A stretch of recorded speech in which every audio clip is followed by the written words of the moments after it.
তুমি বলছো, ভাই আমি হাজার চেষ্টা করেও তাকে আমার অভাব বোঝাতে পারলাম না। এটাই তো সবচেয়ে বড় ভুল। তুমি তাকে মিস করানোর চেষ্টা করছো কেন?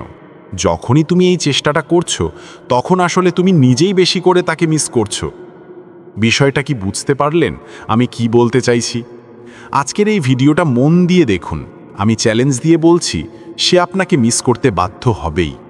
এই কথাগুলো কোনো বই পড়ে বলছি না, বলছি আমার নিজের অভিজ্ঞতা থেকে। যদি তাকে আপনার অভাব বোঝাতে হয়, যদি তাকে আপনার জন্য ছটপট করাতে হয়, যদি তার মনটাকে আপনার দিকে ফেরাতে হয়, তাহলে আপনাকে এই কাজগুলো অবশ্যই করতে হবে। নয়তো আপনি যেমনভাবে এখন কান্নাকাটি করছেন, কষ্ট পাচ্ছেন, ঠিক সেইভাবেই ছটপট করতে থাকবেন, আর তাতে কোনো লাভ হবে না। ধাপ 1, মন থেকে সব ভুল ধারণা ঝেড়ে ফেলুন। প্রথমে মাথা থেকে এই চিন্তাটা পুরোপুরি ঝেড়ে ফেলুন যে সে আমাকে মিস করে না, সে অন্য কারো হয়ে গেছে। আপনি কি তাকে আটকাতে পারবেন? ধরুন সে যদি সত্যি অন্য কাউকে ভালোবেসে ফেলে, অন্য কাউকে বিয়ে করতে চায় বা নতুন কোনো সম্পর্কে জড়িয়ে যায়, আপনি কি তাকে থামাতে পারবেন? পারবেন না তো। এটা আপনার সাধ্যের বাইরে। আপনি কিছুতেই তাকে আটকাতে পারবেন না। আপনি হাজারো কান্নাকাটি করুন, তার হাতে ধরুন, পায়ে ধরুন, যা খুশি করুন না কেন, আপনি তাকে কিছুতেই ধরে রাখতে পারবেন না।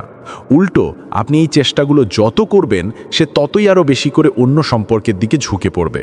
আপনাকে তার কাছে হ্যাংলা বা দুর্বল মনে হবে। যে কারণে সে আজ আপনাকে মিস করে না, আপনি যদি সেই ভুল কাজগুলোই বারবার করেন, তাহলে কি সে আপনাকে মিস করবে? করবে না। তাহলে আপনাকে করতে হবেটা কি? সে যার সঙ্গে আছে ভালো থাকুক, সে যেখানে গেছে সুখে থাকুক, সে যা খুশি করুক, তাতে আপনার এক চুলো যায় আসে না। এই মনোভাব আনুন। আপনার মনে যে জ্বালা বা যন্ত্রণা হচ্ছে, সেটাকে একদম একা নিজে সামলে নিন। তাকে দেখতে দেবেন না, বুঝতেও দেবেন না। আপনি তাকে অন্য কারোর সঙ্গে কথা বলতে বারণ করছেন, অন্য কারোর সঙ্গে দেখা করতে মানা করছেন, জানেন তো এতে তার আগ্রহ আরও বেড়ে যাচ্ছে। ছোট বাচ্চাকে যদি কোনো কাজ করতে কড়াভাবে বারণ করেন, সেই কাজটাই কিন্তু সে লুকিয়ে হলেও করবে। আপনার মনের মানুষের ক্ষেত্রেও ঠিক একই ব্যাপার ঘটে। কারণ আমাদের মনস্তত্ত্ব বা সাইকোলজি এভাবেই কাজ করে। আপনি যত তাকে বাধা দেবেন, সে তত বেশি করে আপনাকে কষ্ট দেওয়ার জন্যই সেই কাজটা করতেই থাকবে। বদলে ফেলুন আপনার আচরণ। সুতরাং সে যার সঙ্গে কথা বলছে বলুক না, আপনার তাতে মাথা ঘামানোর দরকার নেই। যদি দেখেন তার ফোন সারাক্ষণ ব্যস্ত, ভুলেও জিজ্ঞাসা করবেন না যে কার সঙ্গে কথা বলছিলে। ধরুন আপনি জেনেই গেছেন যে সে অন্য কারোর সঙ্গে দেখা করতে গেছে। ঠিক আছে, জেনেছেন, ভালোই হয়েছে। আপনি তো আর তার এই দেখা করাটাকে আটকাতে পারবেন না। তাহলে কি করবেন? চুপচাপ হাসি মুখে তাকে বলুন, আজকে দেখলাম তুমি ওর সঙ্গে ঘুরতে গিয়েছিলে, তোমাদের দুজনকেই কিন্তু বেশ মানিয়েছে, চালিয়ে যাও। ভাবটা এমন রাখুন, একদম স্বাভাবিক, যেন আপনার কিচ্ছু আসেও না, যায়ও না। আপনি যা খুশি করে যান। আপনি যদি আমার সাথে থাকতে চান থাকবেন, আর চলে যেতে চাইলে যেতে পারেন। আপনার মনোভাব আর আচরণটা হবে ঠিক এমন। কিন্তু কেন এমন হবে? একসময় যখন আপনি তার পিছনে ছুটছিলেন, সেই কি আপনার পিছনে ছুটতো না? আপনি ছুটছিলেন বাইরের থেকে, আর সে হয়তো ভেতর থেকে ছুটছিল। দুজন যখন একে অপরকে পেয়ে গেলেন, তখন এই ছোটাছুটিটা বন্ধ হয়ে গেল। কেন ছুটছিলেন জানেন তো? কারণ সে ছিল অধরা বা পৌঁছানো কঠিন। অজানাকে জানার জন্য আর অধরাকে পাওয়ার জন্যই তো ছুটছিলেন। আজকে যদি আপনি আবার সেই অধরা মানুষটি হয়ে যেতে পারেন, তাহলে সে নিশ্চিতভাবেই আবার ঘুরে আপনার পিছনে ছুটতে শুরু করবে। কিন্তু আপনি তো উল্টোটা করছেন। আপনি এত বেশি করে নিজেকে তার কাছে ধরা দিচ্ছেন যে এখন আর সে আপনাকে ধরতে চাইছে না। এই খেলটা খেলতে তার খুব মজা লাগছে। তাই আপনি অধরা হয়ে যান। তার কোনো কিছুতেই আপনার যায়ও না, আসেও না। তার কোনো কাজ নিয়ে আপনার বিন্দুমাত্র মাথা ব্যথা হয় না। যতটা কষ্ট বা মাথা ব্যথা হচ্ছে, সেটাকে নিজের ভেতরে লুকিয়ে রাখতে শিখুন এবার। যদি এটা শিখতে না পারেন, সে আপনাকে কাঁদিয়েই যাবে, আর আপনি চিরকাল কাঁদতেই যাবেন। তাই দয়া করে এবার কান্না বন্ধ করে হাসতে শিখুন, বাঁচতে শিখুন, আপনার জীবনটাকে উপভোগ করতে শিখুন। যে মানুষটা মিথ্যে, তার জন্য জীবন কাটানোর কথা ভাবতা বন্ধ করুন। এমন কারোর জন্য এক ফোঁটাও কাঁদবেন না, যার কাছে আপনার চোখের জলের কোনো মূল্য নেই। বিশ্বাস করুন, যেদিন তার কাছে আপনার চোখের জলের মূল্য তৈরি হবে, সেদিন আপনার চোখে আর জলই থাকবে না। ধাপ 2, স্যাড স্ট্যাটাস বা দুঃখী ভাব দেখানো বন্ধ করুন। কিসের দুঃখে আপনি এত মন খারাপের স্ট্যাটাস দিচ্ছেন? তাকে ছাড়া বাঁচতে পারবো না, তাকে ছাড়া মরে যাব, সে নেই বলে আমার জীবনটা একেবারে শূন্য, আমি দিন দিন মৃত্যুর দিকে এগিয়ে যাচ্ছি। এই ধরনের স্ট্যাটাসগুলো দেওয়া একদম পুরোপুরি বন্ধ করে দিন। এই স্ট্যাটাসগুলো প্রত্যেকটাই আপনার জন্য, আপনার সম্পর্কটার জন্য নেগেটিভ। আপনি স্ট্যাটাস দিচ্ছেন কিসের জন্য? তার সহানুভূতি পাওয়ার জন্য, ভালোবাসার ভিক্ষা চাইছেন। আপনি দেখাতে চাইছেন, দেখো আমি কত কষ্ট পাচ্ছি। আরে বোকা, তুমি তো দেখছি আমার চাইতেও বোকা। এই স্ট্যাটাসগুলো দেখে সে কষ্ট পাচ্ছে না, বরং মজা পাচ্ছে। আপনি যত ছটপট করছেন তার তত বেশি আনন্দ হচ্ছে। তার মনে হচ্ছে, বাহ, পৃথিবীতে এমন একজন আছে যে প্রতিটা মুহূর্তে আমার জন্য কাঁদছে, এটা ওকে আনন্দ দিচ্ছে। তাই এই স্যাড স্ট্যাটাস দেওয়াটা বন্ধ করুন। আপনার মুখের হাসিটাকে যেমন ফেরাতে বললাম, ঠিক সেইভাবে আপনার স্ট্যাটাসগুলোকে ইতিবাচক করুন।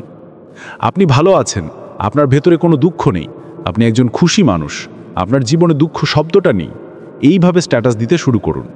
যত বেশি করে আপনি এই ধরনের পজিটিভ স্ট্যাটাস দিতে শুরু করবেন, তার মনের ভেতরে তত বেশি করে আপনাকে নিয়ে চিন্তা শুরু হয়ে যাবে। কারণ সে কোথাও না কোথাও আপনাকে ভালোবাসে।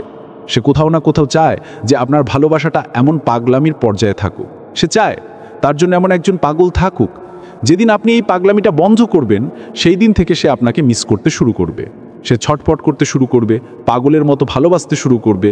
কিন্তু আপনি সেটা না করে উল্টো কাজ করে যাচ্ছেন, যেগুলো করলে সে ভালোবাসার পরিবর্তে বারবার আপনাকে দূরে ঠেলে দেবে, আর আপনি প্রতিবার তার সামনে গিয়ে হাত পেতে ভালোবাসা চাইবেন। এটা করা বন্ধ করুন।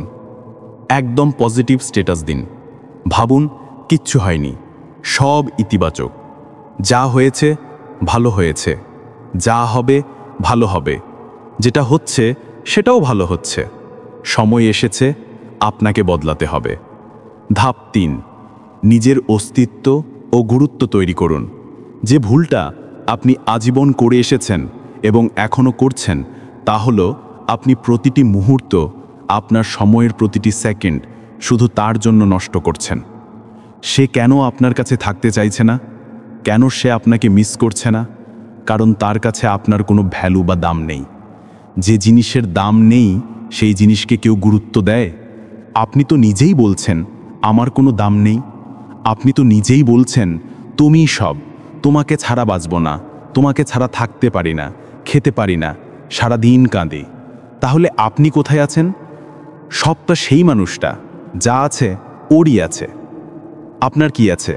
আপনার তো কিছুই নেই, তাই না? এই কথাগুলো আমি বলছি না, এই কথাগুলো আপনি বলছেন। কাকে বলছেন? আপনার মনের মানুষটাকে বলছেন। বলছেন তুমিই সব, তুমিই সব, তুমিই সব। তাহলে যখন তুমিই সব, তখন আমি বা আপনি কোথায় আছেন? আপনি তো শেষ হয়ে গেছেন। আপনার যা কিছু সব তার জন্য, আপনার নিজের জন্য তো কিছুই নেই। আপনি তো অস্তিত্বহীন। তাহলে যখন আপনার নিজের কোনো অস্তিত্বই নেই, তখন কেউ কি আপনাকে শ্রদ্ধা করবে? কেউ কি আপনাকে গুরুত্ব দেবে? কেউ কি আপনার জন্য পাগল হবে? কেউ কি আপনার কথা ভাববে? যার নিজস্ব কোনো অস্তিত্বই নেই, তাকে নিয়ে কেউ ভাববে না। তাই নিজের অস্তিত্বটাকে আবার ফিরিয়ে আনুন। এই পাগলামিটা বন্ধ করুন। নিজের একটা জায়গা, একটা স্ট্যান্ড পয়েন্ট তৈরি করুন। মনে মনে প্রতিজ্ঞা করুন, যাই হয়ে যাক না কেন, আমি নিজের সঙ্গে আপোষ করব না, আমি নিজেকে ঠকাবো না, আমি নিজেকে কষ্ট দেব না, আমার নিজের স্বপ্নগুলোকে শেষ করব না। নিজেকে শূন্য করবেন না। আপনার কি মা বাবা, বন্ধু বান্ধবদের কথা মনে পড়ে না? যাদেরকে আপনি একদিন দূরে সরিয়ে দিয়েছিলেন, যাদের কথা একবারও ভাবেননি, যাদেরকে একপাশে রেখে আপনি অন্য একটা পৃথিবী তৈরি করেছিলেন, তাদের কথা কি আপনার এখনও মনে পড়ে না? আজকে যখন সেই মানুষটা আপনাকে ছেড়ে চলে গেছে, তখন আপনি চারদিকে তাকিয়ে দেখছেন আমার আশেপাশে কেউ নেই, আমি একা, সম্পূর্ণ একা। আমার বাঁচার মতো কোনো একটা অবলম্বনও নেই যে সেটা ধরে আমি বাঁচব। এই অবস্থাটা তৈরি করেছে কে? আপনি নিজে তৈরি করেছেন। প্রতিটা দিন, প্রতিটি মুহূর্ত শুধু তুমি তুমি তুমি করে আপনি নিজেকে মূল্যহীন করে তুলেছেন। আপনার যাবতীয় দায় দায়িত্ব, হাসি কান্না, সব কিছুর নির্ভরতা আপনি নিজের হাতেই তার ওপর চাপিয়ে দিয়েছেন। যেদিন আপনি নিজের সব কিছু আবার নিজের কাছে ফেরাতে পারবেন, সেদিন দেখবেন সে নিজেই আপনার কাছে ফিরে এসেছে। এটাই হলো নিয়ম, মানে সিস্টেম।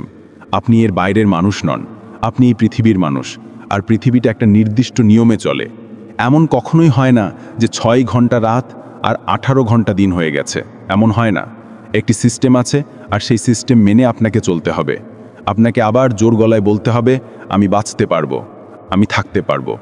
আর শুধু বললেই হবে না, আপনাকে সেটা করেও দেখাতে হবে। তবেই না সে আপনার জন্য ছটপট করবে, আপনার জন্য তড়পাবে, আপনার কাছে ফিরে আসতে বাধ্য হবে। মনমরা হয়ে থাকলে কোনোদিন আপনি কিছুই পাবেন না। আপনি যত কাঁদবেন, সে নয়, এই পুরো পৃথিবী তত বেশি করে আপনাকে কাঁদাবে। যারা পাগল বা দিশেহারা মানুষ, তাদের দেখেই হাসাহাসি করে। তাই নিজেকে নিজের কাছে পাগল বানিয়ে রাখবেন না ভাই, এইভাবে জীবন চলতে পারে না। কান্না বন্ধ করে হাসতে শিখুন। কাঁদতে কাঁদতে একদিন আপনার চোখ দুটো স্বপ্ন শূন্য হয়ে যাবে। সেদিন দেখবেন এই পৃথিবীতে কান্না ছাড়া আর কিছুই নেই আপনার জীবনে। এমনকি সেই চোখের জলটাও আপনার স্বাদ ছেড়ে দিয়েছে। যত জল ঝরবে সব আপনার চোখের ভেতরেই ঝরবে, কেউ দেখতে পাবে না। আপনি সেদিন কাউকে কিছুই দেখাতেও পারবেন না। আপনার এক ফোঁটা কষ্ট দু চোখ বেয়ে বাইরে ঝরবে না। তাই দয়া করে আজকেই কান্নাটাকে বন্ধ করুন, হাসতে শিখুন, নিজের একটা দৃঢ় অবস্থান তৈরি করুন। বলুন, যাই হয়ে যাক না কেন, আমি অন্যায় বা অযৌক্তিক আবাদারের কাছে মাথা নত করব না, আমি ভালোবাসার ভিক্ষা চাইব না। যদি আজ থেকে এটা করতে পারেন আর আগের দুটি পয়েন্টকে যদি ঠিকমতো মাথায় রাখতে পারেন, আপনি চোখের সামনে দেখবেন শুধু ভালোবাসা নয়, তর্পানো কাকে বলে। যে মানুষটা আপনাকে মানুষ বলেও মনে করে না, সেই মানুষটাই একদিন আপনার কাছে ভালোবাসার ভিক্ষা চাইবে। এটা আমি আপনাকে লিখিতভাবে গ্যারান্টি দিয়ে গেলাম।